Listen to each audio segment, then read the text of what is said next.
and McCann.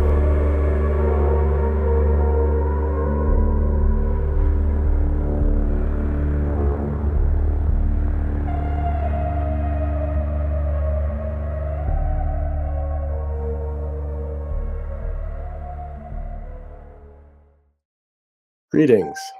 Welcome to Wake the Dead. Today, we are delighted to have our good friend, Max Lowen, on the show. Welcome, Max. Hello. Good to be back, Sean. It's always a great conversation when we get together. So I know we were both just saying a minute ago, we're not sure what we're going to talk about, but that's my preferred thing. So we'll just go with the flow, as they say. That's beautiful. Yes, I hope the listeners will love that too. This is a kind of, yeah, like you said, I didn't like most of my shows. I have like a target, and we're talking about this, and I want to like have the listeners learn this thing, But with today, I kind of want to keep it open because who knows what you're going to teach us? Like, I mean, I could try to pull out a specific thing from your mind and ask and try to illustrate that. But I want to keep it open for you to bring out whatever you choose. So really today is we are, I guess. I've been doing some shows with my friend Hans Utter, and we've been talking about this ritual working, which is like a worldwide kind of there. He relates it to the Qlipoth tree of the Kabbalah, the tree of death, the opposite of the tree of life, and it's basically a map of the working that they're doing to society to break us down into a prima materia, turn us into this new order that they want to create. And we're watching and seeing all the events unfold. And, a normal person might not relate something or, to the working of enslaving our minds. A lot of people think, oh, that's coincidence, or oh, that's weird, and it just doesn't get filed away in the proper context of everything else. And he's got a good view to help us to learn that. And while we were talking, I was actually speaking with William Ramsey. Also, we were doing and Hans and I have been doing this deep dive into Manchurian Candidate, the book and the movie, and mind control, and what we went into Dave McGowan. We're going to be talking about G.H. Estabrooks and his communications with the FBI this Monday, actually, and so and your name came up. We were talking about the dark occult of the Vatican and the end of the somebody asked, is this just here in America? And I was like, no, it's everywhere. Yeah. And no, it's global. Please tell us, how do you agree that it's everywhere? It is global. Well, yes. I mean, what you referenced is mind control. Okay. This is the primary thing that people really need to understand. We're all mind controlled, right? So part of mind control is poisoning the avatar, the vessel, right? So we have big pharma and big medicine and big food and chemtrails and fluoridated water and all kinds of assaults on the body. The electromagnetic frequency fence that now they put up, especially during the, can I say words on here freely? Say it all, please. Okay. Yeah. During the fake pandemic, the COVID thing, all of this, because if you're in a sort of ill weakened vessel, then your mind will be more easily manipulated. So there's that aspect of it. But then really think of it, we're born in a culture which contains the word cult in it, that word culture, right? And so we're indoctrinated from birth because our parents are indoctrinated. They don't know. I mean, they're not doing it deliberately. The whole reason the school system was set up was to indoctrinate us, to miseducate us, right? That's what media was created for. If you go look up Mockingbird Media, I mean, the express like mission statement of the creation of media was to propagandize us, to make us believe in a completely fabricated reality. I mean, every single thing in this world, it's like a multi-pronged mind control assault.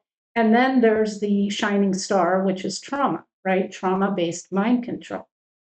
So that's why I think it's really important to understand the stories of us satanic ritual abuse and MK Ultra survivors, because it's a playbook, and what they've done to us, they do to the whole human collective in a certain way. I mean, they've experimented it on us, right? So even when right in actually in 1921, the Tavistock Institute was started. And then right after World War II, it got into gear, and their mission statement was actually to use what they called future shock, which is trauma, right? Wow. To get the population ready for a one world government. That's actually was part of their mission statement. I'm not making that up, you know.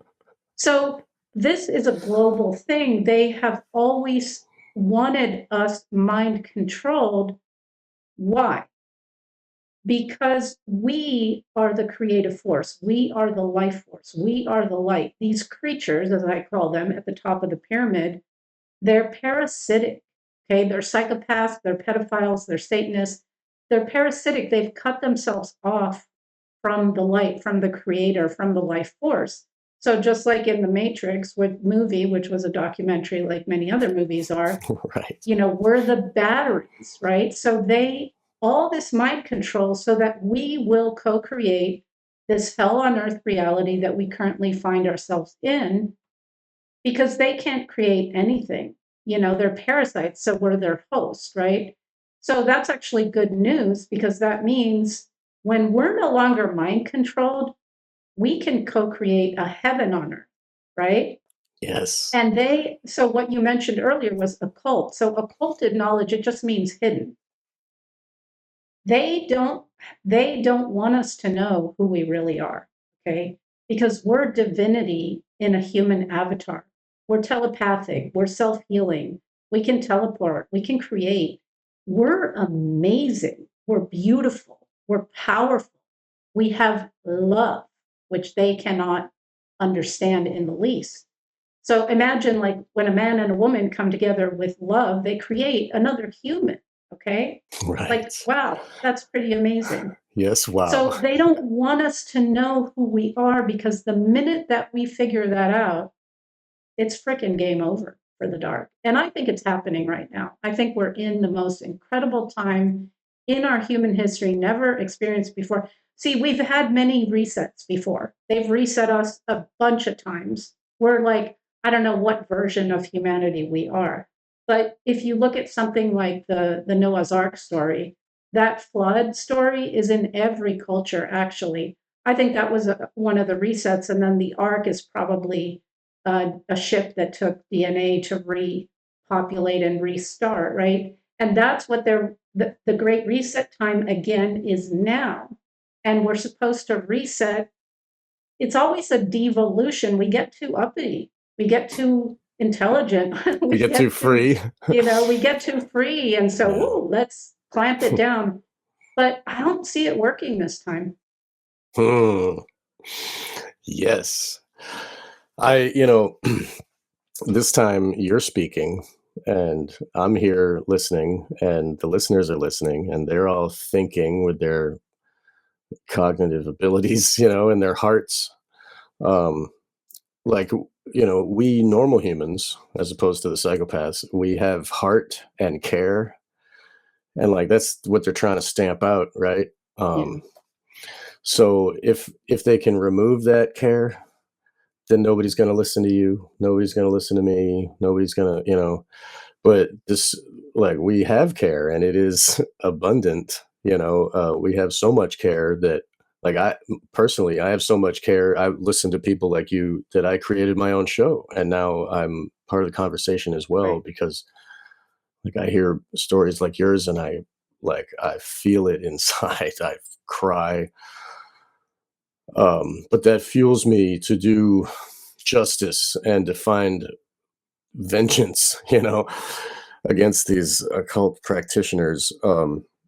So Well, Sean, let me just tell you, my please. vengeance is that I survived, that I healed myself and put myself back together, and that I'm speaking out. And as we've talked before, I've revealed a lot of stuff about the Vatican where I was trafficked and tortured and all that. So that's my revenge, is to use that experience that I went through to reveal from personal experience who these people are. Because once we know the truth, it really does set us free. Like, we need to free our mind. Yes. And so one important playbook that they have, just in case I forget to mention it later, is the Hegelian dialectic. Okay. Mhm. They use this constantly and repeatedly. And once you understand what it is, you'll begin to see it everywhere. And once you see with the open eyes, you can't unsee anymore. And then you're immune to that form of mind control. So it's basically, and this has been done throughout history with everything. They create the problem. Okay. So in this case, they create a fake pandemic, a boogeyman virus that's going to kill everyone. That's just they've done this a Yeah. million times. Right. Then they anticipate the reaction, which is fear, and they stoke that reaction by repeating it and repeating it. They know what fear does to our brain and nervous system, and they go for that.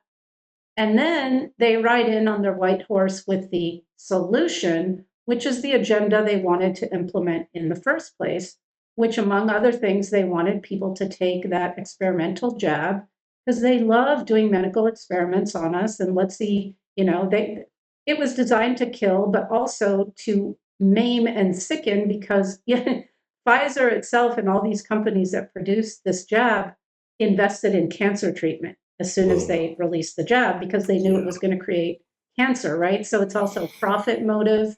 It was a massive redistribution of wealth upward when every normal small and medium business had to shut down, but the big corporates stayed open. They sucked up all the wealth.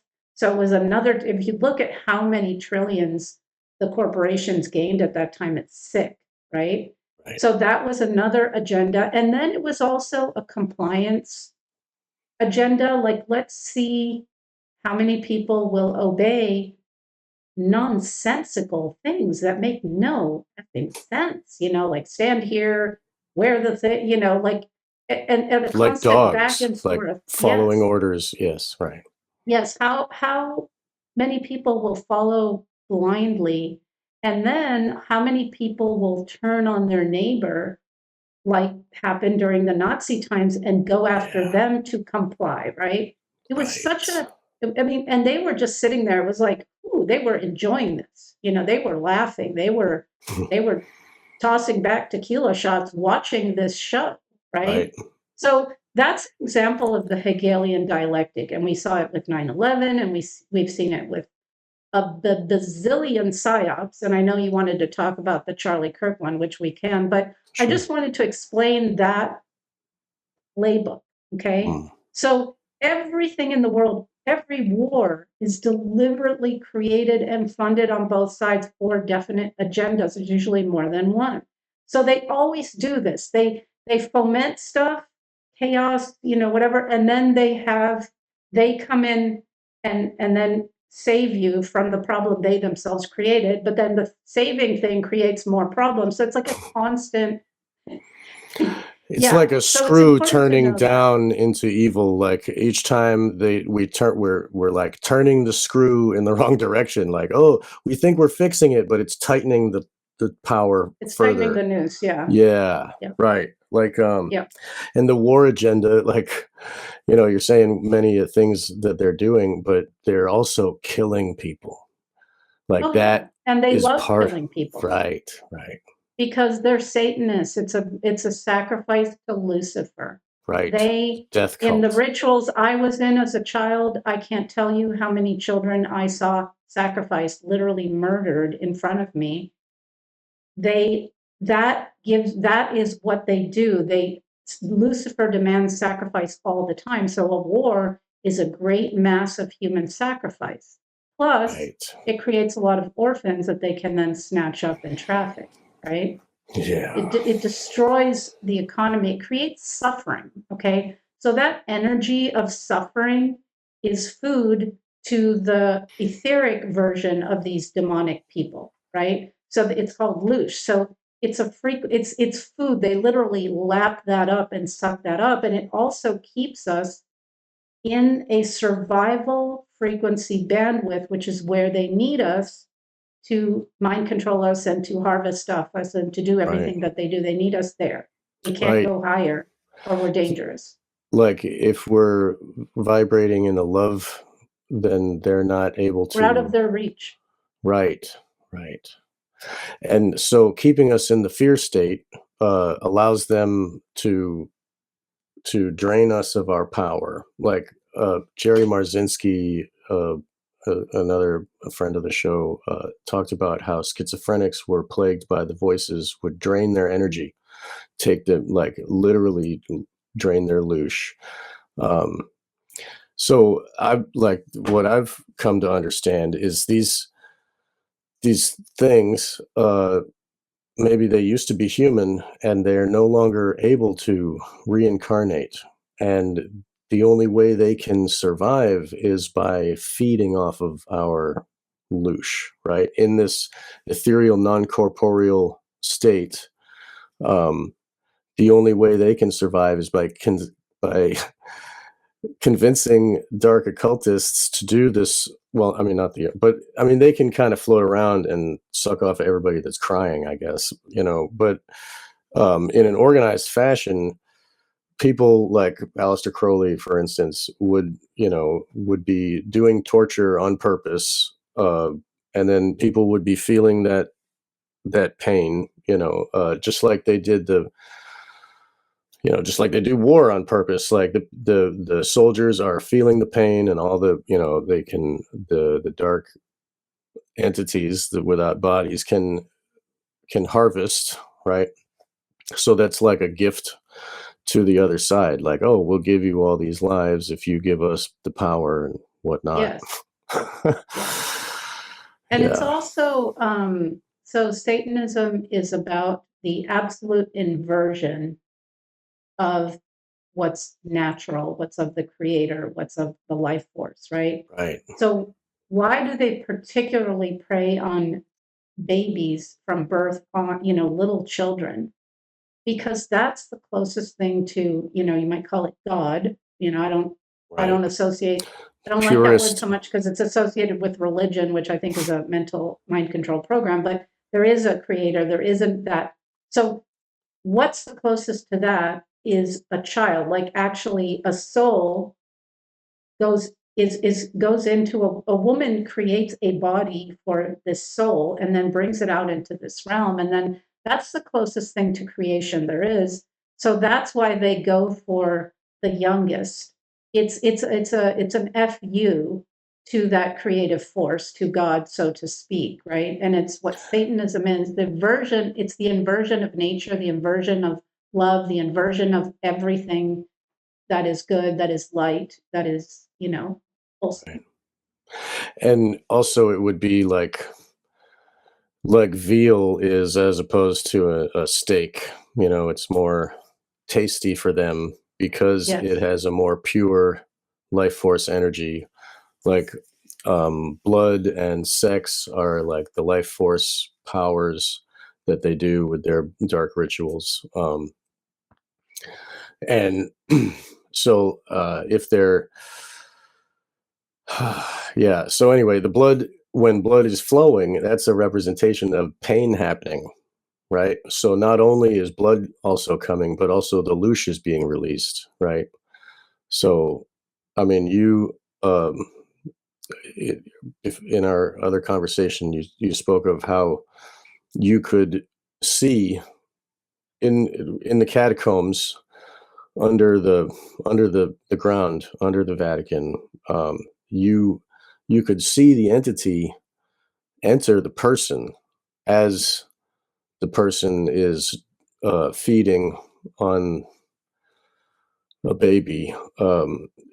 Like you witnessed these non-corporeals, right?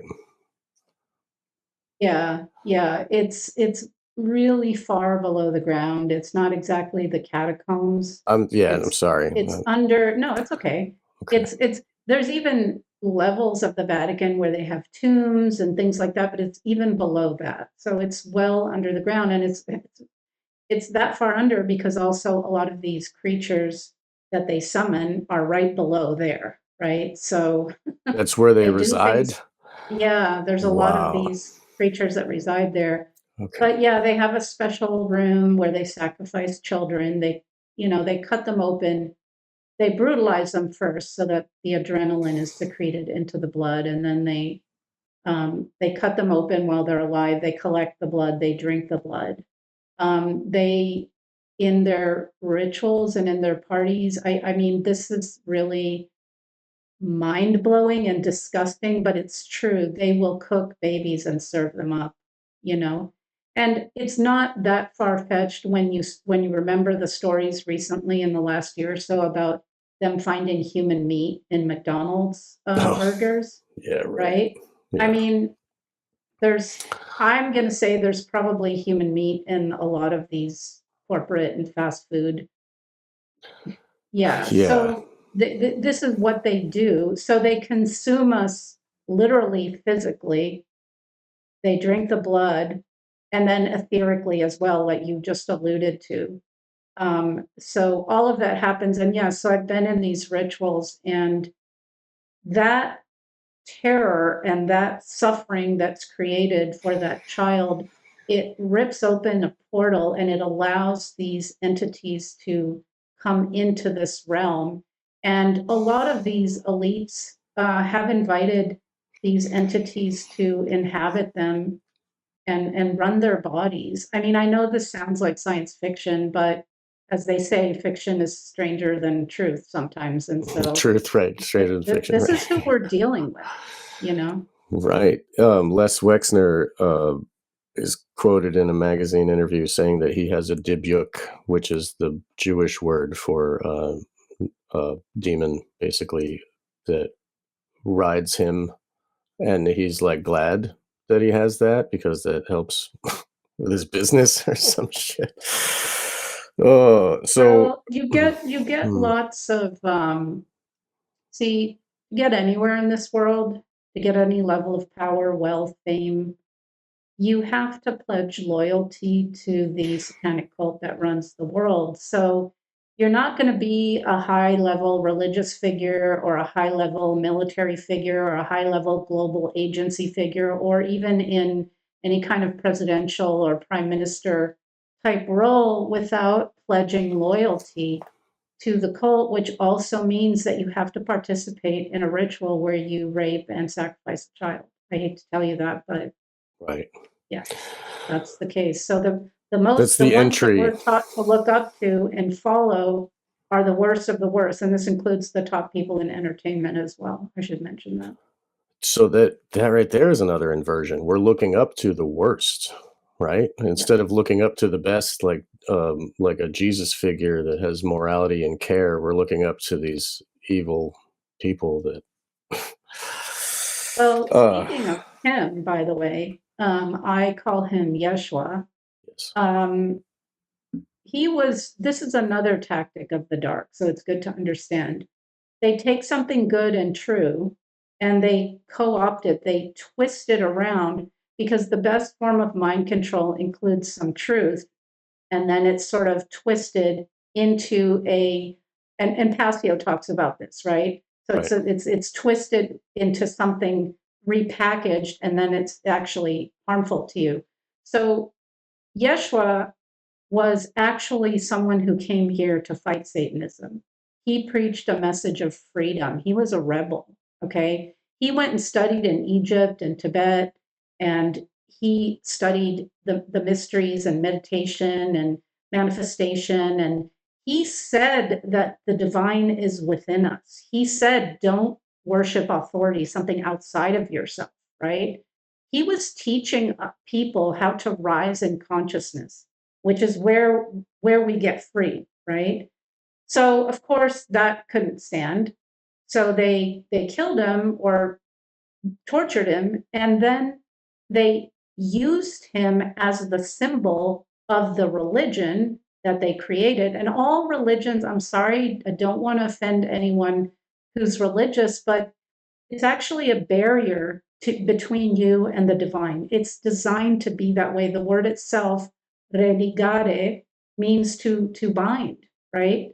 So they take this freedom fighter and they convert him into their symbol. They co-opt him. And then, think about it. They have him dead and tortured on a cross. And that's what you're supposed to worship.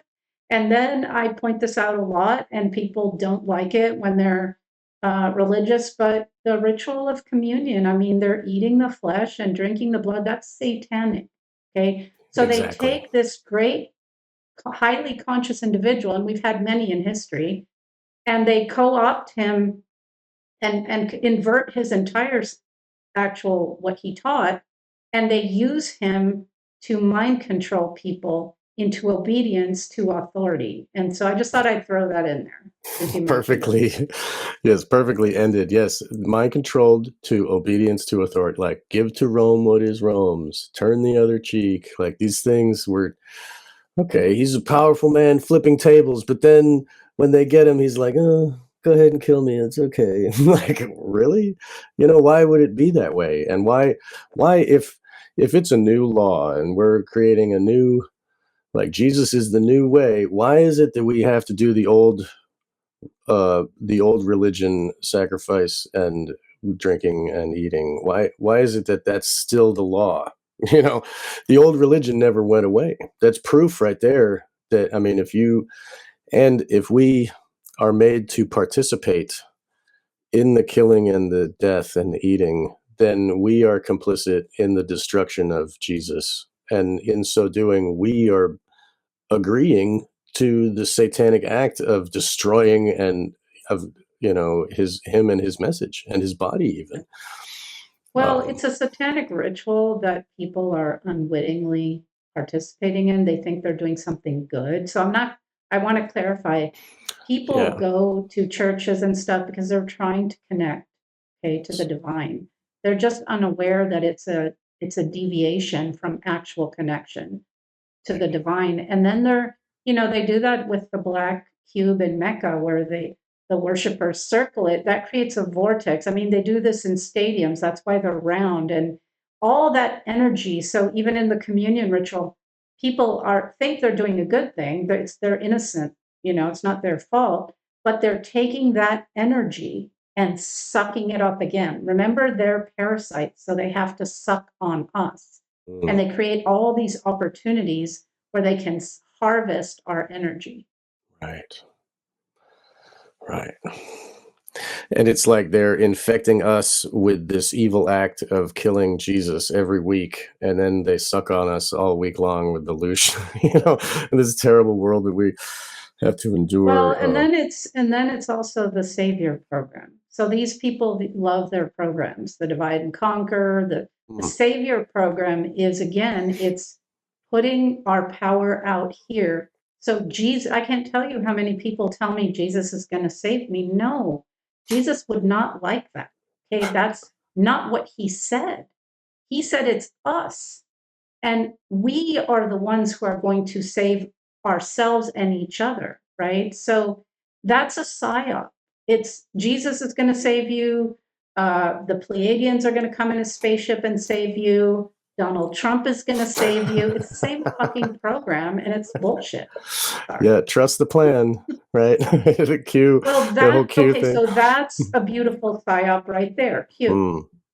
Okay, so I've tried to explain that people have argued with me. They say, no, because Q's saying things, true things like children are being trafficked and this and this. And I say, yes, because that psyop was designed for the awake person, a certain level of awake person, so that, again, you can trap them. So what's so they say true things.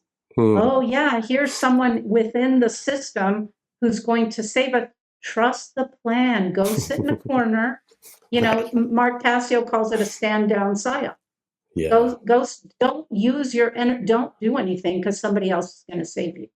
So that's that psyop right there. No, Q Yeah, is one that's of the inside. There's no white hats. Okay. yeah. No, I'm so sorry. I wish there were, but they divide and conquer, and they take. That's the way that they do it. Hegelian thing So, again. Right. well, so like for example, I tell people all politics is complete theater. It's basically Hollywood for less attractive people. Okay, so Yes. so I always joke and say that we had Blue Donkey production starring Joe Biden. Woo, you know, so people thought he was so great and did this Mm. and that. But then there was a group of people on the other end of the spectrum who were more awake and said, hey, wait a minute, this is not good what he's doing. We don't agree. And they saw through it. So then they flipped to Red Elephant Productions starring Donald Trump, Right. who's portrayed. So now when the fact that there is a deep state came into the collective consciousness, they had to control that. So they made it the left. So the left is the deep state and the right is saving you from the deep state. And Trump is just Right. playing 5D or 8D chess. So yeah, he's not doing anything he said he would do because he's a mastermind. No, people, it's another psyop because people woke up on this side. So then they brought in their savior and again told them to sit back and do nothing, that this guy is going to make everything better and he's going to fight the deep state. These are actors, and behind the scenes, they're part of the same cast and crew. Okay, they serve the same master. There is no left and right. That is a psyop in and of itself. And people need to. Every time you wake up to one, they have another layer of a psyop waiting, and that divide and conquer one is a really well used one. We have to understand that. No, no, no, no. We only have one enemy, and that's the global cult that runs the world. Right. Yeah, those people that are trying to eradicate individualism and try to make a collective mass of stupid. So Yes. um, okay, the whole that was perfect. How it's a production and the left and the right, and now the Trump production was saying, oh yeah, we're gonna get justice and we're going to find those Epstein people. And then after he gets elected now, he says, oh, that Epstein list, that's a Democrat psyop. Oh, just don't look there. There is nothing there. And some people are dumb enough to be like, oh, yeah, maybe there is nothing there. And they go along with it. But I mean, the way they're doing it is not very smart. They've been doing the same old tactics since like the Middle Ages, and people I think are starting to fall out of their grasp. I mean, those of us that are really angry about the abuse of children, and we finally got some people like, oh look, Epstein. Oh, there's evidence. Oh, that we got, and then oh, he killed himself. Oh, Ghislaine, she's a good person. And then it just kind of it's weird how like truth bubbled out, and now it's like the whole system is just churning it around into this. Oh no, it's nothing. Oh no, there's nothing there. It's real. I mean, we all see it. I mean, those of us like you and I and the listeners here, we can be aware, but but as bad as they're doing a really terrible job, and they're really smashing the gas. They're really trying to do too much at once. And a lot of us are falling out of their mind control.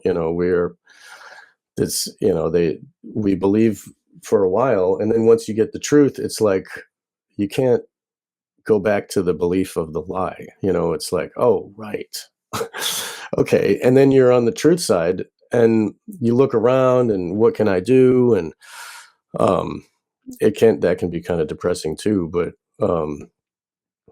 once all these people get activated, if they have the care to activate, really this is an opportunity for the world to get rid of all these psychopaths that are holding the reins of power, really. Do you Yeah, see this as a moment where things are changing? I do. And let me just comment on the Epstein thing. So Epstein is Please. only one person, Right. one island. Do you know how many children are trafficked? And with Epstein, it's portrayed as underage girls.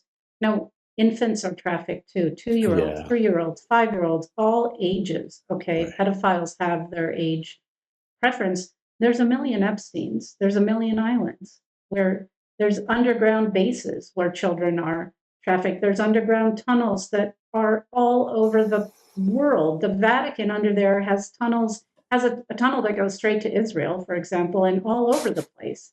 So Wow. the Epstein is one little blip on the screen of pedophilia and child trafficking. Okay.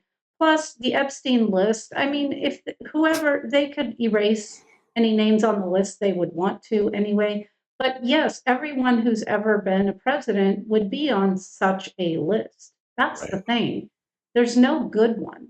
Okay, they've all you wouldn't be president if you hadn't raped a child, if you hadn't pledged loyalty to this cult. Okay, this Right. is a far bigger problem than just Epstein. And Epstein didn't commit suicide. He was taken out of that jail cell, and then he was probably given some kind of surgery to alter his face and rehomed in a different country. I mean, that's what they do. The technologies they have for all this stuff are far beyond what we can imagine. So they would never do that because he would have a list of people. They're not going to mess with him. Okay. Right. No, they're going to just put him somewhere else. I mean, that's what they do with all of their perpetrators. I mean, on a lower level, you see that with priests, like Catholic priests who have been accused of pedophiling kids in some parish or other. What do? They get transferred to another one, you know? They get I mean, promoted these and they get guys, moved to Vatican City like Cardinal Law did with Boston. right. Yeah. I mean, pedophilia undergirds our entire global control structure. Okay. So besides war, it's the highest grossing industry in the world. It's part of this whole thing. So it's a much, much bigger problem than one guy and his island. I mean, I'm not minimizing what he did, but I'm just saying it's Right. bigger than that. Well, pedophilia undergirds the entire system, and pedophilia is necessary for SRA to do the Mhm. proper trauma, right? So Yes. like they that goes hand in hand. The Yes. SRA treatment is the necessary treatment to create um yeah. So like, and go Himmler, ahead, right? please. Yeah, Himmler please. in the Heinrich Himmler, Yes. he famously said that the sexual abuse of a child before the age of 5 is the absolute most successful formula for creating a mind controlled slave. Why do you think incest and sexual abuse? Okay, forget SRA, that's an extreme, although there's plenty of us, okay, and we're coming out of the woodwork now, but sexual abuse, it's endemic. Incest. Like I think that most of us, male and female on this planet, have been sexually abused. You're probably lucky if you haven't. By the time you reach adulthood.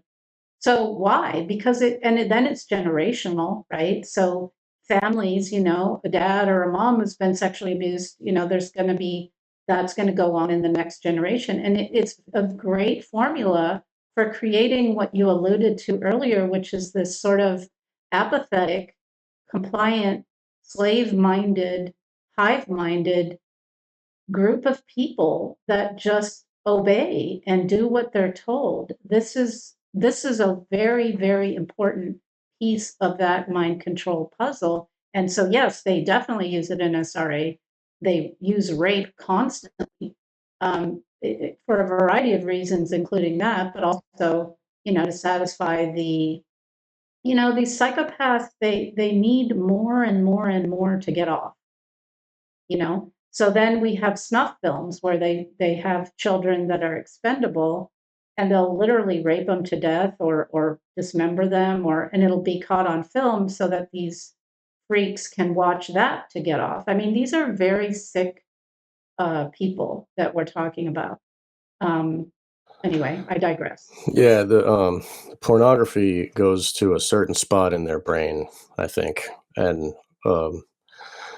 we talked with John Euler, who's a psychologist, and worked with prisoners and criminals, psychopaths, and he was saying that it's like a stepwise thing where they have to continually negate their conscience for pleasure, and like he says that no pedophiles start their sexual life thinking about children. It always starts as a adult female or whatever, and then it gradually goes into the barely legal, and then the stepping on their face, and then all the other stuff beyond,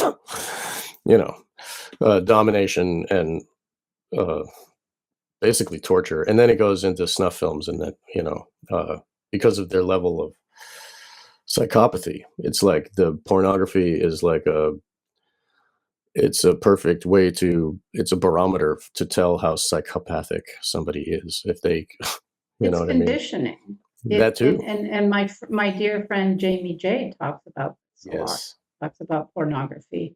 It's a slow desensitization. So the women get younger and younger, and then there's teens, and then it gets younger, and then like it just devolves the person to the point that they need more intense. So it'll devolve to the point that they need to see a baby raped and dismembered in order to feel, it's so pornography, there's a reason why it exists and why a lot of it's free, because that is satanic. Okay. So Right. sexuality has a context, is part of love. It's part of a human experience. It's also multidimensional, right? So what does Satanism want to do? They want to strip it of what it really is and reduce it to this carnal only. I mean, look at the 40s and 50s to today, where you hook up, where you swipe on your phone and you go have sex with some stranger you don't know. That's satanic. Okay, that's stripping us of what sexuality actually really is. It's a very beautiful, powerful thing, but it's been satanized.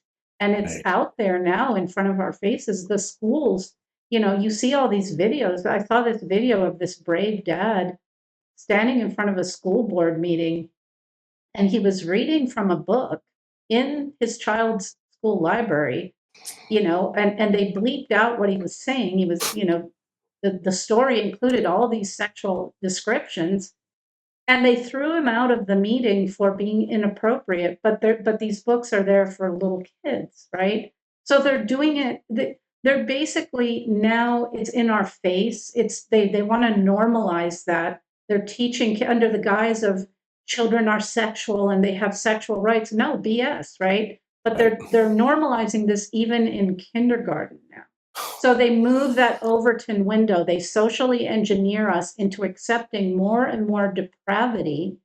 I mean, I can't believe that parents take their little kids to drag shows where I've seen footage where there are men wearing skimpy women's underwear and simulating anal sex. Like, what is this? What is going on?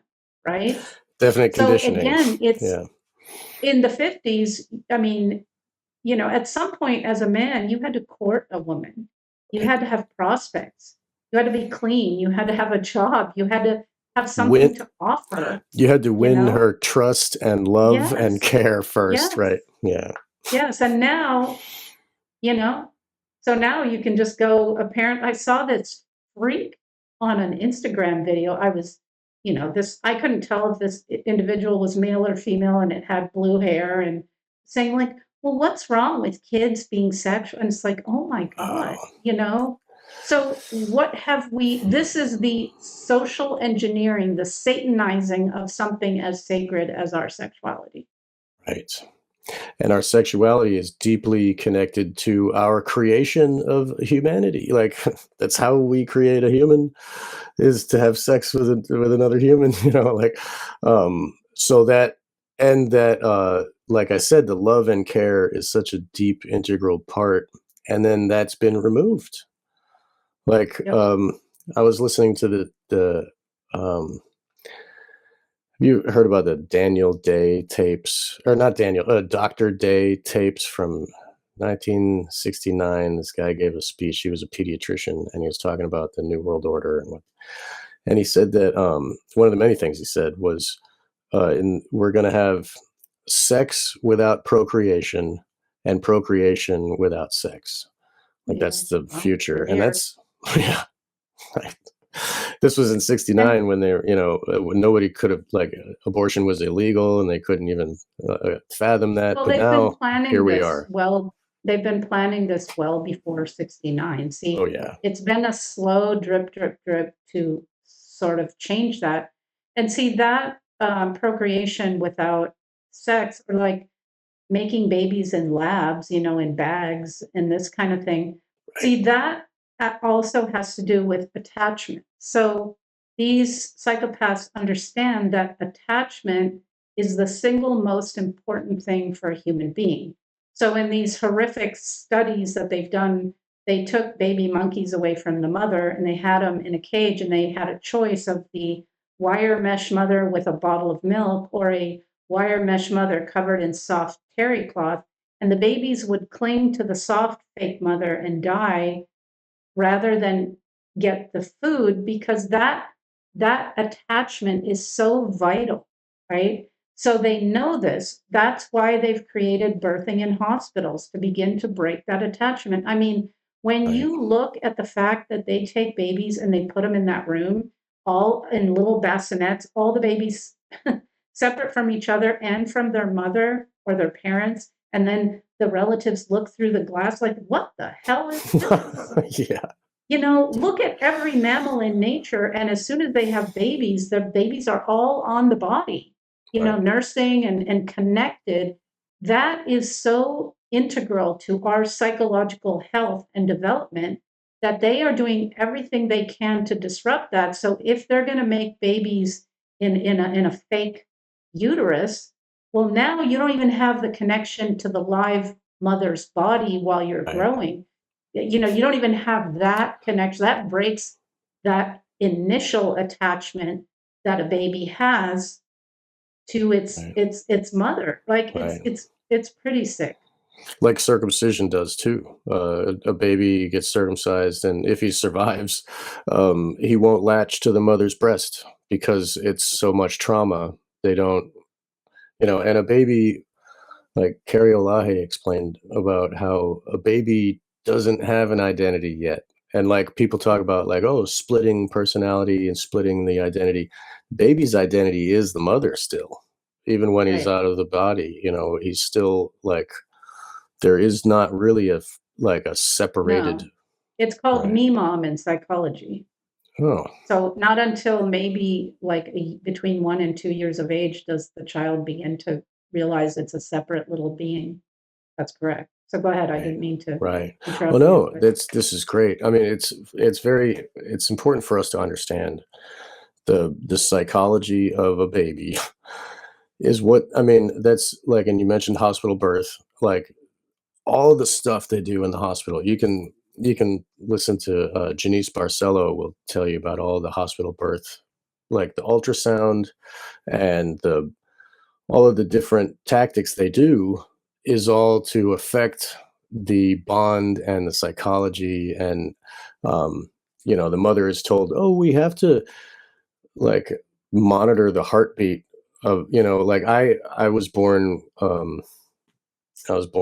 dead, and they put me in I guess they put a thermometer in my brain. And I grew up with this like bald spot, the hair wouldn't grow there. And my mom was like, "Oh yeah, they put a needle in your head or something." She didn't even know.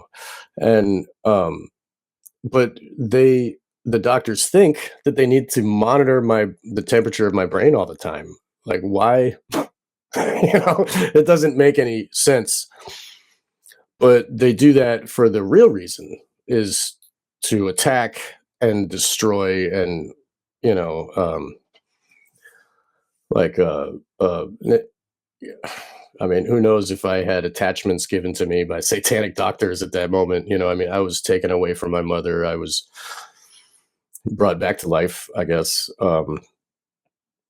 Anyway, I don't mean to be talking about myself, but No, but the that's a good example. That's what they do in hospitals. They encourage it. When I gave birth to my daughter in a hospital, I ended up having to have a C-section, but they wanted to take her and put her in the room. I was like, no, she's not leaving my body, my side. And they thought I was crazy. They were at least wanted me to put her in the little bassinet thing next to my bed. And I was like, right, are you crazy? She needs to be on my body. right, She was just in my body, but she's going to be by herself. And even that whole idea of putting babies in their own, it's a Western idea. It doesn't exist in other cultures, but putting baby in a crib right. in a room by themselves. Are you kidding me? What the hell is that? Yeah, It's torture. they teach the mother that, oh, you might roll over on your baby and kill it. So, and the Never baby's like, and mind the mom's for like, no, oh my eons. God. Yeah. Never mind for eons, that's been the case. And I mean, in many other cultures in the world, the mother and all the children, they all sleep in one bed or on the floor together, so there's Right. no such thing. But in our Western reality, yeah, we've been convinced. And then the other psychotic or psychopathic thing is to let your baby cry it out. You Oh my couldn't God. do a worse thing than that. That Right. is breaking your child. Yeah. Children, you're supposed to do the opposite. You're supposed to respond every time your child cries. I mean, yeah, is it hard? Yeah, it is. You lose a lot of sleep the first year or two, right? But you respond and you feed or hold or whatever your baby needs. And that's what causes that child to become independent later. When all their basic needs are met, it's trust, it's bonding, it's Mm, love. Okay. When yes. all those guys who wrote those books saying, let your baby cry it out, that's another way to break attachment and break human beings, and look at the people that are out there in the world today. I mean, a lot of broken people, but part of it is this. Right. Right. It gives the baby a learned helplessness, and, oh, I'm alone, and I'm in trouble, and no one will help me. And then they grow up with that inherently as their main default mode, And then if you're helpless, and then you're going to be looking outside. So please help me, And then government is there, like, okay, I'll help you, be my slave. And it just goes, we just fall right into it. It makes total sense. Um, the You said earlier about how, like, I forget who you said, uh, a kid before 5, you got to rape them. Also, that Loyola, the guy who started the Jesuits, said, "Give me a kid before 7, and I'll give you the man." Same thing. That's right. And those NAMBLA people, they say sex before 8 or it's too late. Like, what? Too late for what? Right? Um, For really good mind control. exactly. Up until that age, yeah, that is a Jesuit saying. Those are one of the most evil group of people on earth, by the way, these Jesuits. Um, but yeah, because the child's brain waves are in kind of a very hypnotic state Mm, at that age. So whatever you do to them then becomes the subconscious, and you have them for life. right. Okay. Right. These people Unless, have thought of everything. right. I mean, they've been thinking about how to control people since before Babylon, like since before history and culture. They created the words we use. They created the system of justice that we rely on. They tell us like, you can vote for your leader, this Oh, guy's please evil no. and this guy's evil, and choose the You're evil. not voting for anyone. Your vote doesn't count. They're all selected. I hate to burst that bubble. Exactly. Yes. And Not to mention, you're right. Let's see. And people literally say that, oh, I'll choose the lesser of the two evils. What? you're choosing evil, right? Oh, well, just a little bit of evil this time. And then 4 more years, it's a little bit more evil. And then 4 more years, a little more evil. Like, it's lesser though, but you could have this other, like this Hegelian thing with like, you can either have peas or carrots, you know? Like, oh, I guess that's the only two vegetables that exist in nature. I must choose between those two or else I'll be starving, That's a Um, form of mind control right there. exactly. That's the Hegelian thing, right? Right. And so like, so we are born and traumatized through the birth, and then we're given you mentioned the beginning, the school is more learned helplessness and programming, and then we grow up to love this media, which is like it trains us into you know only caring about the self, and just Which is masturbate. And satanic. yes, right. And then we divide and we hate because this media teaches us like, oh, your neighbor likes Trump, so F them, like. And then so like we're all infinitely divided and separated, and then we're in this learned helplessness state. And then we see on our Twitter feed um, little children burning in Gaza, like little girl walking around. The whole frame of this, people are watching this little girl and they film it with their phone and they put it on the internet. The entire frame of the image is flames, all flames, and this little silhouette of a little kid just trying to walk through the flames. I'm, so they do that to our brains. They make us see this, and they they give us heroes, and then they show the snuff film of our hero getting shot in the neck and like blood everywhere. And then they're like, oh, and then the evil people who killed him probably are saying, we're gonna pick up his microphone and keep talking, and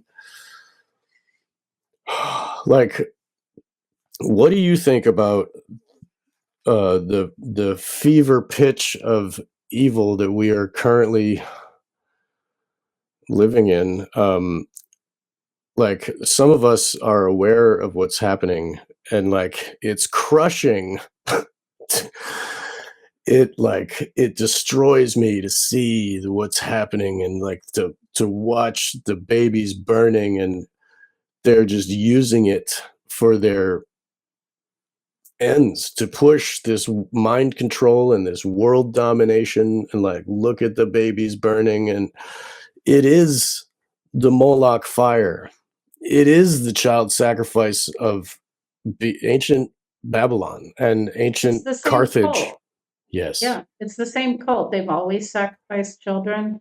Used to be above ground, then it actually literally went underground in the tunnels and in the bases and in the bottoms of churches.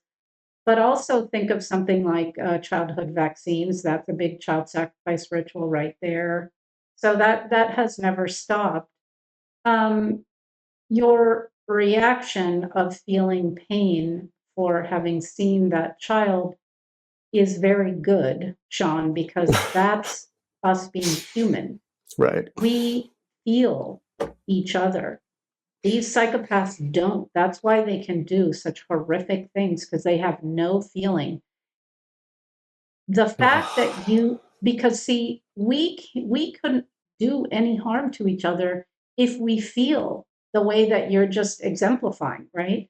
That's what they want to snuff out in us by desensitizing us with all this violence and everything. We, as humans, if left alone and not run by this cult of psychopathic pedophile Satanists, Hmm. yeah, people behave badly or whatever, but for the most part, we love and we care, so we can't we don't want to see another being suffer. When you hurt someone else, it hurts you, doesn't it?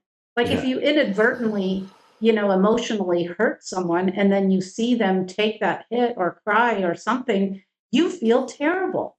Well, but that's appropriate. That's how we're made.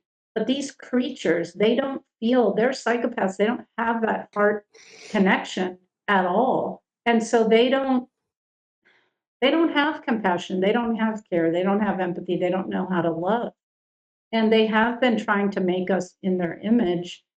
But I see that escalation. Now, the escalation is part of the plan. So you go look at Agenda 2030. That's the plan. It's the next reset. So they have thrown all this stuff out in preparation of this next harvest of humanity, right? But I don't think it's going to happen this time. I think it's the Great Awakening instead. They are, as you mentioned earlier, fumbling. They're desperate. They're doing the wrong things. They're going too fast. It's not there. I see that escalation as desperation. Okay. So I think this what it shows me is that their whole matrix, their whole world is falling apart. And what I can tell you is at the top of the pyramid of power, it's hierarchical, and then there's us at the bottom holding this thing all up. And the layer right above us is politics and government. These people are puppets, they have no actual power. And then orders have always come down from above and been very compartmentalized. So no group knows everything and is executing their own part of evil. But in what I can feel is that the people at the tippy top who weren't human to begin with, they're not there anymore. I think the collective consciousness is too high. There's too much light also coming in from other factors. We've transitioned into a light age, sort of astrologically, astronomically. There's all kinds of factors, including our consciousness, which actually this helps elevate, that those people at the top, they aren't there anymore, which means that all of their minions, their downlines are acting, of course they love it because they're all ego, ooh, I'm the big boss now, but they don't have the whole plan and they're messing it up. Okay. So it's going all kind of chaos also because their leadership is no longer here. So that I think is a very good thing for us as well. So that's gone. And then us on the bottom, it's like imagine if everybody, that image that you've probably seen online where there's people bent over and they have like a table over them and the elites are sitting around the table and it says, like, if you stand up, game over. It's like, what if we left that base of the pyramid? What if we just all walked out? The whole thing Yes. would fall, right? And then there's another factor which it's not necessarily my idea. This guy that I met at a event that I was invited to had this conversation with me, and he really opened my eyes. And he said there needs to be a space, like a space of forgiveness, or a space for people who are in the middle of those hierarchical layers to leave and whistleblow and say, I did these heinous things. I was forced to, I was threatened, I was whatever, but whistleblow, because then it takes the layers above them down very quickly because they were in on it. So there has to be a space for these people to be able, because a lot of people, okay, there's the psychopaths that love it. Okay. But then there's people in all the other layers that many of them would like to get out, but it's like Hotel California, once you're in, you can never leave. So what if there were an opportunity for them to leave and be, not completely lynched and killed by the rest of us and speak the truth, and help take down whatever's left of this cult. So there's many factors here, but I think the reason the evil is throwing the whole kitchen sink at us like they are is actually because they're failing. They're failing. But a lot of these creatures, they're like that Energizer bunny. They only know how to do what their psychopathic doings, right? So they have no fluidity, no flexibility, no creativity. And so, yeah, I see us not going into this next reset. And maybe, maybe there's a divide, maybe some people go down with the ship with them, but there's certainly a segment of us that are going to go forward. And when we remember who we actually are and we step into that, we can do anything. That's right. Yeah, it's our world. They're just wielding us. Once we wield ourselves, we can change it all. And you mentioned the astrological forces. I think Neptune has moved into Aries now. So the whole generation of our people are going to be looking for justice and action, and that kind of instead moving from Pisces into Aries, where it's going to be an active. Anyway, I guess I'm not an astrologer, but I see. I'm not either. But there's bigger cycles than that too. Like I had read a lot from this Russian guy, Nikolai Levchov's website. They killed him. But he talked about cycles of light and dark. He called it the day of the Svarog and the night of the Svarog. And planets are easier to hijack and take over in a dark cycle. So it's where the planet also is in its journey through the solar system or whatever. So there's many factors. And, some people call it the Kali Yuga, and like that dark age is over and now there's a new age. So it's like there are energies that can be helpful if we can ride that wave to bringing us where we want to go. So there's factors that are assistive, right? And there are benign others, as I call them, which people call ETs or whatever. I mean, we're ETs, honestly, ourselves, but there's benign others. But see, they can't interfere because we are a free will planet. So they can't come and save us. Like if you have a savior, then that means you're a victim. Okay. So we need to rise and grow up and mature and step into our power. But that doesn't mean there aren't benevolent others that can do some assistance, but they can't come here and do it for us. That's really what we're here to learn to do, Right. Yeah, we are incarnated into bodies. Like it's our job to do the actions. Like that's right. And if we're just going to wait for them to save us, then what are we going to learn? All we're learning is we're helpless and they're helping us. Like, right. It takes for growth to happen. It takes pain. Like if you're in the gym and you want to get big, you gotta, no pain, no gain without pain. Right. So our souls are enduring this and we chose to be here. So, it's our chance to pick up the sword and to do what's right is now in our, I guess, and our voice is a sword as well. So that's what we're doing constant. I mean, like right now we're doing this, we're wielding our sword. This, every single thing is mind control. I love that. I wrote that down. You said that earlier. So the, oh man. Okay. So love and trust are like, that is the resonating frequency that we can find once we start, once we stop the divide and conquer, and we stop the learned helplessness, and we recognize what our abilities are, I guess. I mean, if we were to realize that they are wielding us, and with all of these dark occult rituals, the Super Bowl and all that crap, all the war and all the voting, like it's them wielding us. And if we can recognize, oh, it's us, and then once we wield ourselves, then they're negated. Like you said, the table falls and they don't, it's game over. So I think this understanding of learning about all of this pain and all of this trauma and all of the mind control is like a necessary step. Everybody's like, "Oh, black pill. Oh, don't talk about that." Like it's scary and bad.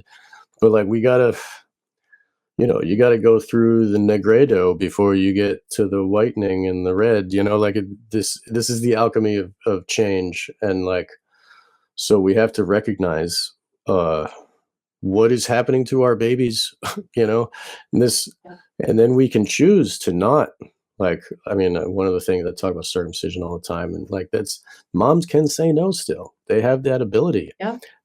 And like you chose to not let your baby go into that room and be separated from you. Like we have power.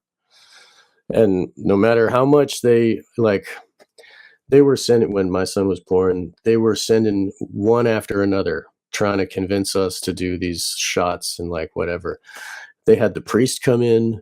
They were trying to get, I mean, they were coming hard. And I was just like, nope, no. Why does 6 children in Vanderbilt Hospital mean that I have to do this to my son? Like it's, and even the priest was like, come on, it was a Roman Catholic birthing center. And so like they had priests there, but so like that mind control didn't work on me,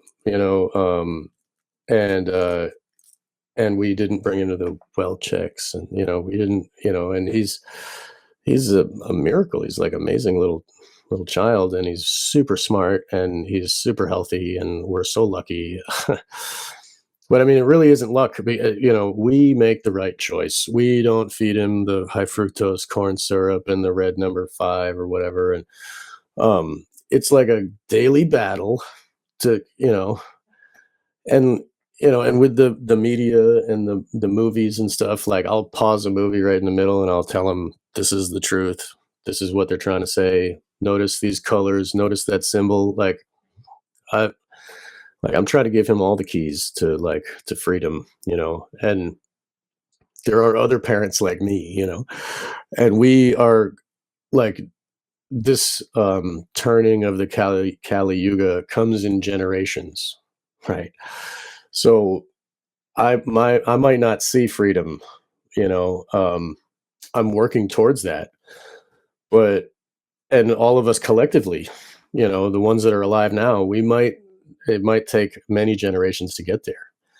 But if my son is not abused and turned into learned helplessness and like given the, if I can tell him, yeah, they're going to tell you peas or carrots, but you can choose corn, you know what I mean? Like you can imagine another thing that, so like, I believe, hopefully, the generation that's coming is going to not have all the poison in their food, is going to be homeschooled and not have the poison in their brain. Hopefully, they will be taught about the true nature of our spirit and reality instead of being tied back into a religion. I believe that, I have hope. It's like Pandora slipped up and kept the hope alive. But like I do look at all the black pill stuff and I'm like, yeah, okay, but I do hope, and I see the potential. Like you said, it's changing. Yeah. It is changing. You know, Do you by the agree? way you raise your son, that's changing the world right there, because then, as if the more parents that do that and raise, and it's perfect what you did. I did that with my daughter too. I taught her how to analyze commercials and media and shows and see the symbology and what are they trying to convince you of, because you're not going to be able to stop them from seeing these things, but you can teach them to interpret them correctly. And again, once you know that these things are trying to mind control you, then, oh, it doesn't work because you know how to break it down, right? And if you raise kids with, as nutritious and wholesome food as you can find, without that all that bowl, that non-food crap, with no vaccines, without sending them to the indoctrination camps called schools, etc., you're going to raise a free range human, okay, that can think freely. And that those then the next generation is our work in the future. So it's absolutely, and it's a bit of a heroic act, and it's hard. We sometimes have to do hard things.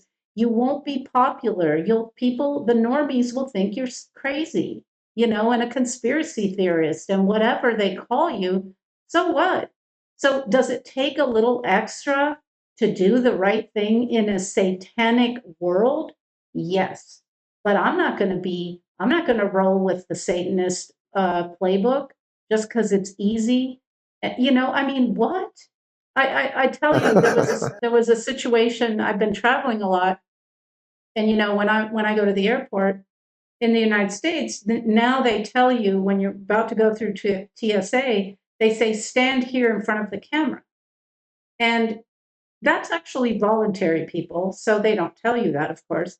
So I don't stand in front of the camera. I give them my passport and I say, it's voluntary, isn't it? And then they say, oh, yeah, and I give them my passport. And then one of the guys says, why don't you want to do that? And I said, okay, but you have my passport picture and you have my actual face. Why do you need a picture of me?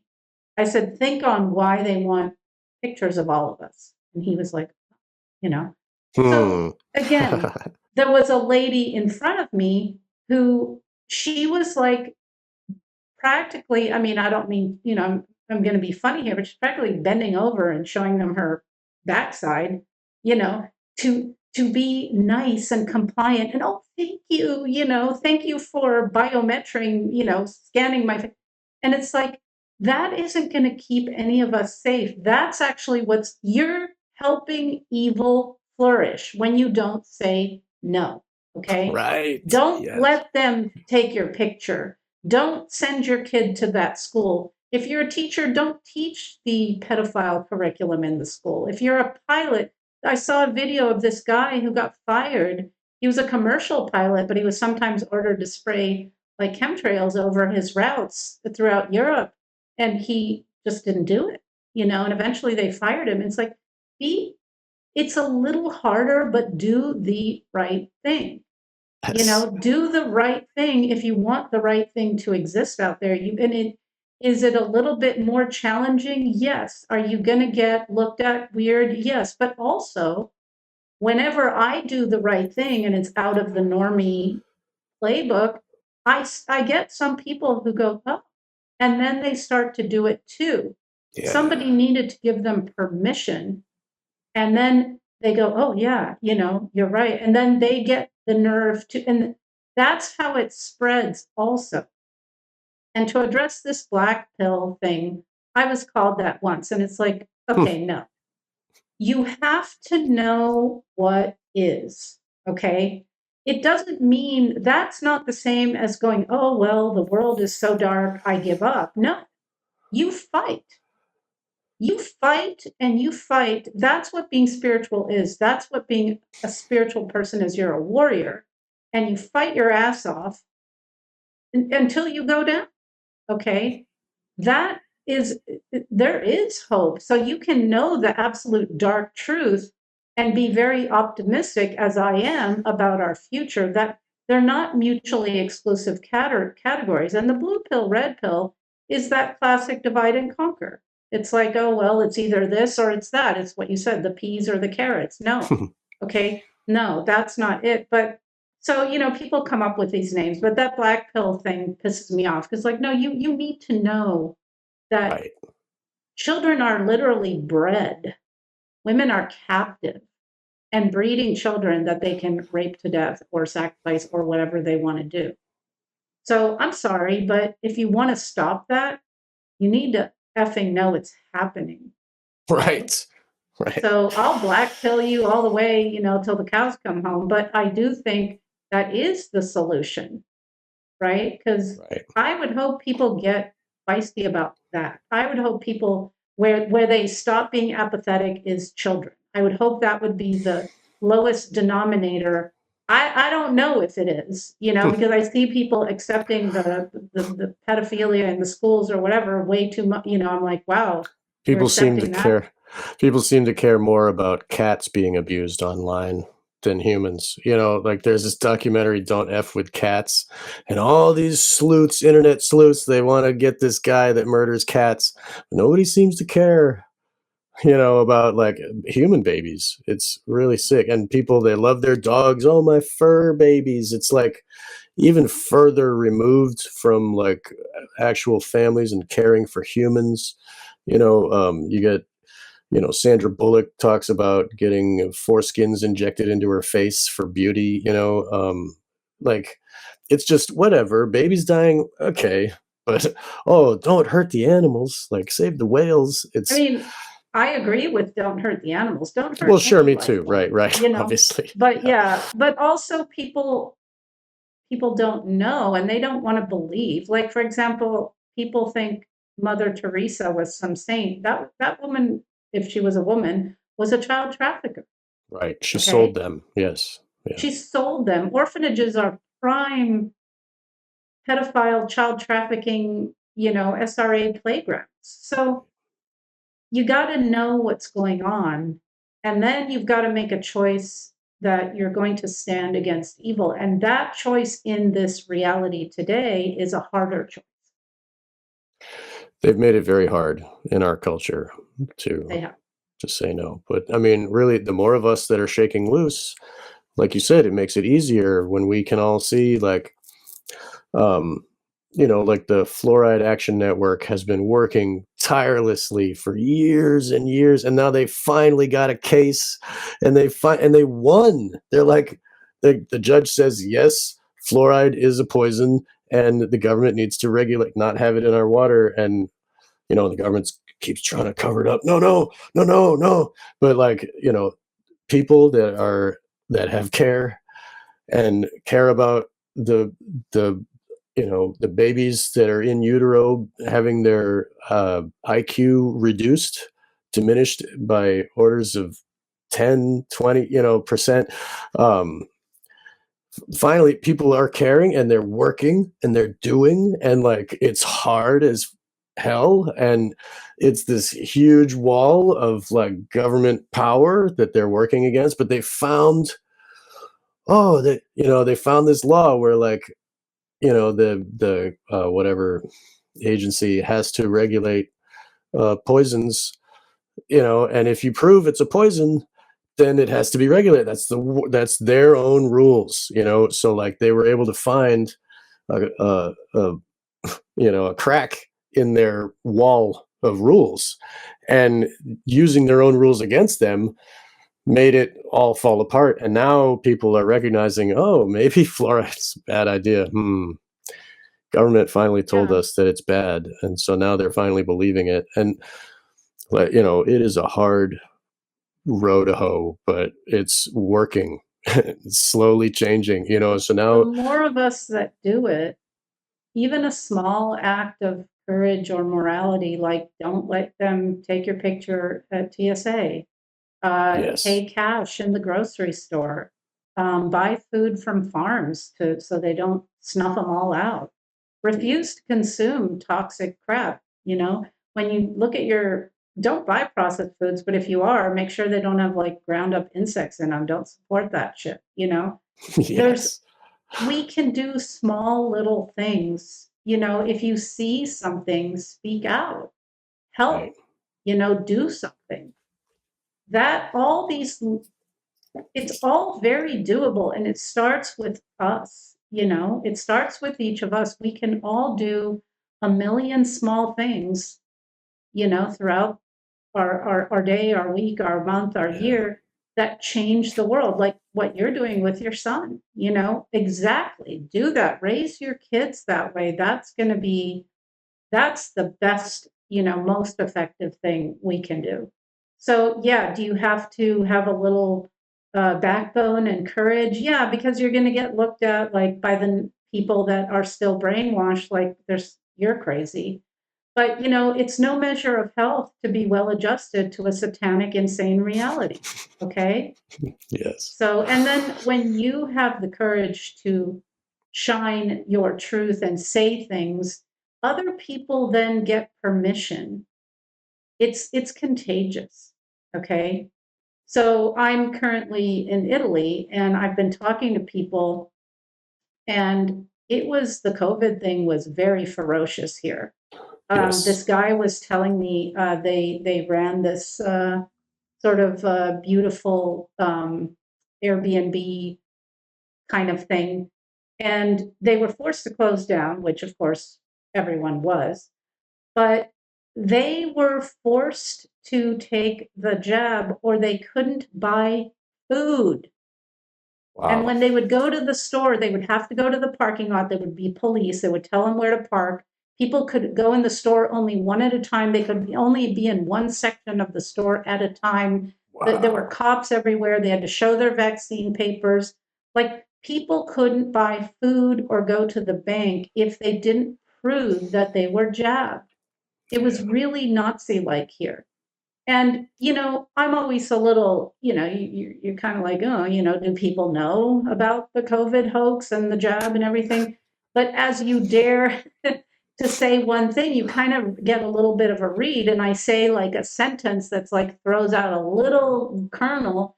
And then I got this guy telling me, yeah, it's totally, he said, I had a heart attack right after I got the jabs and I had to be Oh. medevaced to the hospital. And I told the doctors, the only thing that changed is I took the jab, and they said, "Oh no, it's not that." And so then that's when I inserted Mm, myself, and I said, "Well, it is that. obviously. There's proof. There's ample proof. There's a list of side effects that Pfizer itself has written down, where myocarditis, cancer, everything, a whole bunch of stuff." He said, "Yeah, my son became a diabetic after the jab." I said, "Well, yeah, exactly." You know, and so they knew, they were. So then we had this great open conversation because I dared to kind of, slowly. And then they were very open and they were like, yeah, we're so angry about this. We were forced. This was the way that it was in our country. And so have a dialogue with people, you know, That's start great. open that conversation. Start to, because everyone's all quiet and scared because they want to be they don't want to like make waves. No, make a wave. Okay. Right. Make a little wave if you don't feel comfortable, Yeah. and that's how this starts to change, by each one of us do one moral act a day. Tell the truth one time a day in one situation, but that's going to change the world. Yeah. It's not some big overwhelming thing. It depends on us. We're the true power on this planet, and we're doing it, but we could do it a lot faster. Right. We really could. So, that's my 2 cents. If That's great. yeah, as we kind of end this, because it's evening here where I am, Right. so I probably I should don't want go to keep you too soon. much longer. It's okay. But that really, that is the perfect, like, your voice is your weapon. And like, And it's your not like, choices. yes, that right, your actions, right, right.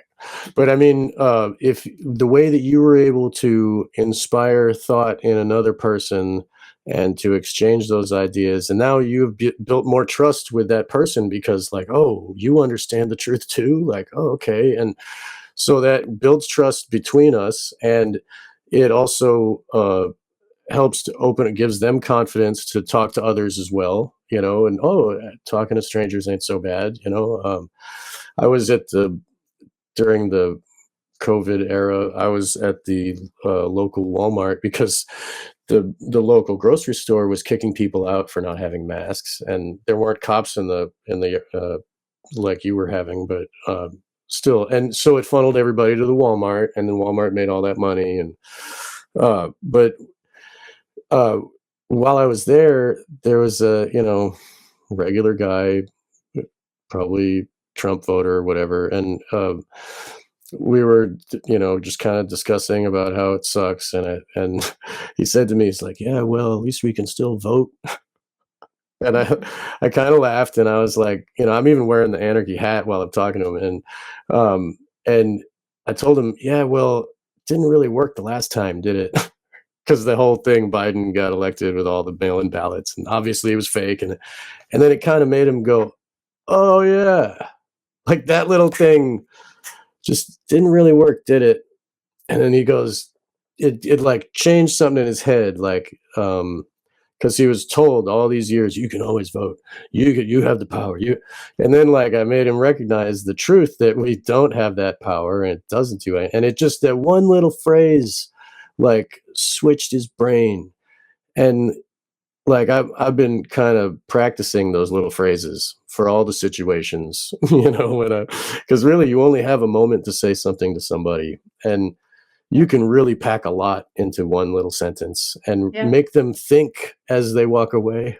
It's a perfect tool for change, and it really is a wonderful power that we have. And I even talk into the computer microphone and camera, so that many people can hear these phrases, not just those that I'm around at the grocery store. And so like we all have the power of our voice, and that really that gives me hope, because I can't say, like, my heart is connected to my voice, like if I lie, you can tell. If I'm like, if I am emoting while I speak, you can tell, right? It is like, it's a window into the truth of me. And uh so others can do that too. And so like it can, like I said before, it'll build the trust, and we need to repair all the divisions that they've made. Yeah. Because really, like, the Democrats and the Republican, they're mind controlled the same way. Statism is statism. And if we can find a little phrase to make them think, maybe that Or it a will be the key. little love, a little bit of kindness to forge a connection, because that's Right. our power, that love, That's right. Because, if someone's all cranky and angry, and then, you remain calm and you say, oh my God, that sounds like you're really frustrated. Can I give you a hand? Yeah. They melt, right? Yeah, because they They expect you to be angry flow, back at them, and they're like, wow, and then it disarms them, and then they don't have to be carrying these weapons against everybody. They can be like, oh yeah, I trust A people. I little forgot. act, that's a way to change the world, a little act of kindness or love or connection, So every time I go to a shop or whatever, I talk with the store person, I connect. You talk about anything, the weather, like their pretty hat they're wearing, whatever, Yeah. and forge, and then people, they love that, then they open up. You can see their eyes start to open, they stand taller, and then, there's this human connection. We're so disconnected, in this world. So like make make someone smile every day. Make that your little goal for the day. I will make one person smile today. Then that is contagious. That person now is at a higher frequency. You've connected with them. Now they're going to go home, or they're going to connect with someone else, and then it's a domino effect, right? And then we elevate each other, and we all get triggered, and they want us triggered. They want us like, oh, you're, on the right, or you're on the left. No, forget that. Just connect with the Yeah. heart, you know that's our weapon against them. So plant a seed of truth, and make a little heart connection. What if, like, let's leave it at that. What if everyone does each of those? Those are two things you can do every single day. You can make an effort to plant a seed and make a heart connection. Yes. And That'll those of change the us world. and those of us that are sequestered into our little bubble, it'll cause us to have to go out and meet somebody and talk to their face. Yes. That's great. I love that. And Yeah, they before we want us go, isolated, so So let's fuck their plans up by not being isolated. Yeah, we should have block know? parties all the time. Yeah, people should like be outside partying with their neighbors and finding that they love them, recognizing, oh yeah, I love you, because really that's what it is. That's what Jesus was saying. Like, Yep. and that love energy is like it's like a protective bubble against those non-corporeal loosh suckers, you know. Yeah, they can only get in if you're at their frequency level. Right. So This they has get in been through traumas. this has been so amazing a conversation. I'm so thankful. People can find you at unbroken.global. Can you tell us about your podcast and your website? Yeah, so And your seminars too, the classes that you do. I'm sorry. yeah, I'm gonna do even more. I've done a seminar on mind control, on the true nature of the Vatican, and on what is satanic ritual abuse. So if you want to kind of learn more about that, they're not very expensive. I did them live, but you can buy the recorded version. And I'm going to keep doing more seminars ongoing. So because it's fun because we're on Zoom and then people are there and we have a great discussion afterwards. I interview all kinds of people, including other SRA and MK Ultra survivors.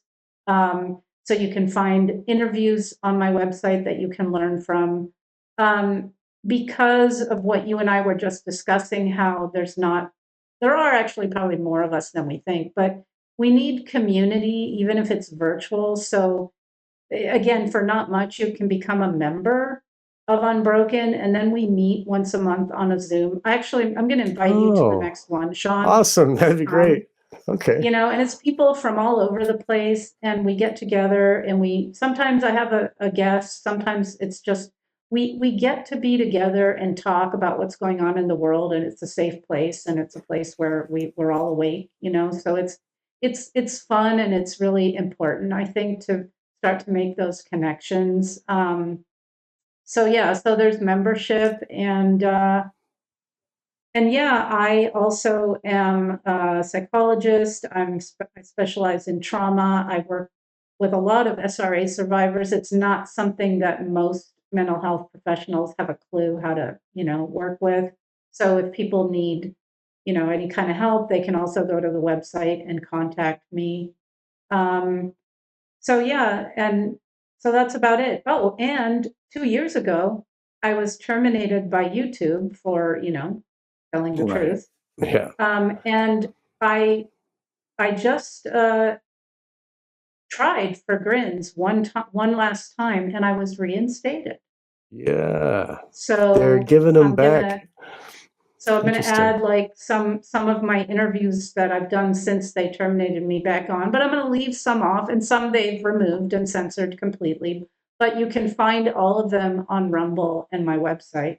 But now I'm back on YouTube, so you can find me there too. So I'm on YouTube, Rumble, BitChute, Brighteon, my website, unbroken.global, and I write articles on Substack. So I'll write articles about like all the kinds of things we talked about today. So you can also find me on Substack, and you can just, is that link on your stuff. main page, the Substack link on your main page to because I want to put all these links below for the listeners. Yeah, where can just tell me where the Substack. I'll send you all my links. Oh yeah, okay, I'll do that. That's yeah, wonderful. Because I honestly don't remember them exactly myself. Okay.